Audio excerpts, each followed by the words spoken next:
Morning বন্ধুরা, কেমন আছো? আশা করি ভালো আছো। আমিও ভালো আছি। সুস্মিতা ফ্যামিলি ব্লগে ওয়েলকাম। তো চলো, আজ সারাদিন কী কাজ করব অবশ্যই তোমাদের সঙ্গে শেয়ার করব।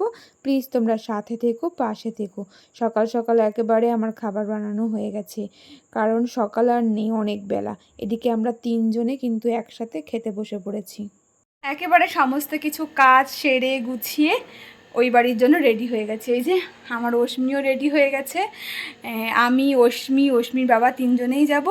তো সমস্ত কিছু সবজিপাতি কাটা হয়ে গেছিলো। হঠাৎ জানতে পারি মা ফোন করে ওই বাড়িতে আজকে খেতে বলেছে। তো খেতে বলেছে যখন, চলো যাই, খেয়ে দিয়েই আসি। আর রান্না করার কে এই সমস্ত কাজ করে, সুযোগটা কে মিস করে।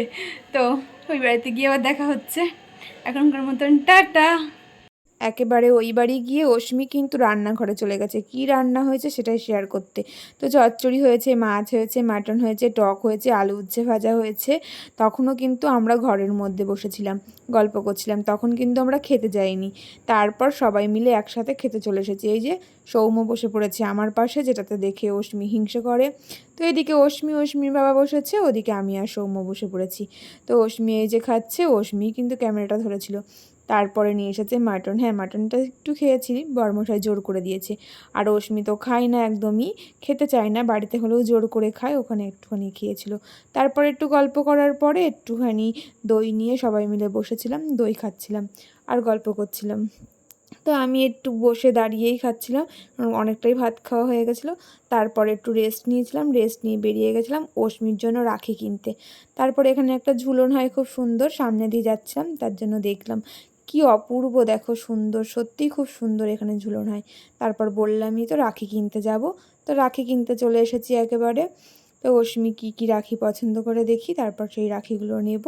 তারপরে অশ্মির ভাইকে, দাদাদের বা আমার ওপরে গবলু সোনাকে সবাইকে পরিয়ে দেবে। তারপরে ওখান থেকে বেরিয়ে আসার পর আর এক জায়গায় ঝুলন পেয়েছি।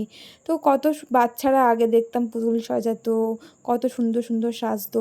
সারাটা নবদ্বীপ ঘুরে বেড়ালাম, কিন্তু কোনো জায়গায় দেখতে পেলাম না। তারপর বাড়ি এসে একটু চাটা খেয়ে বসেছিলাম, আর রাত্রেবেলায় কিন্তু আর কিছু করিনি, একেবারে মুড়ি তরকারি শশা নিয়ে বসে পড়েছি। তো চলো, এই ভিডিওটা আর বেশি বড় করব না, এখানেই শেষ করব। আবার নতুন একটা ভিডিওয় দেখা হচ্ছে। এই ভিডিওটি কেমন লাগলো অবশ্যই জানাবে। আমি কিন্তু এখন রোজ নিয়মিত ব্লগ দিচ্ছি, আমি কিন্তু একদিনও মিস করছি না। প্লিজ তোমরা যে একটু ব্লগটা দেখছো, লাইক কমেন্ট শেয়ার করে পাশে থাকবে। তো আজ আর কি বলবো, সমস্ত কাজই তো হয়ে গেছে, আর কোনো কাজ নেই। এখন খাবো, তারপর এটা রেখে দিয়ে আসার পর শুয়ে পড়বো, কারণ আমি খাচ্ছি, অশ্মির বাবা খায়নি। তো মুড়িটা এই তরকারি শসা দিয়ে নিয়েছি, আর কোনো কাজকর্ম সেরকম কিছু নেই। তো চলো, এই ভিডিওটা আমি এখানেই শেষ করছি। নতুন একটা ভিডিও আবার দেখা হচ্ছে। Good night.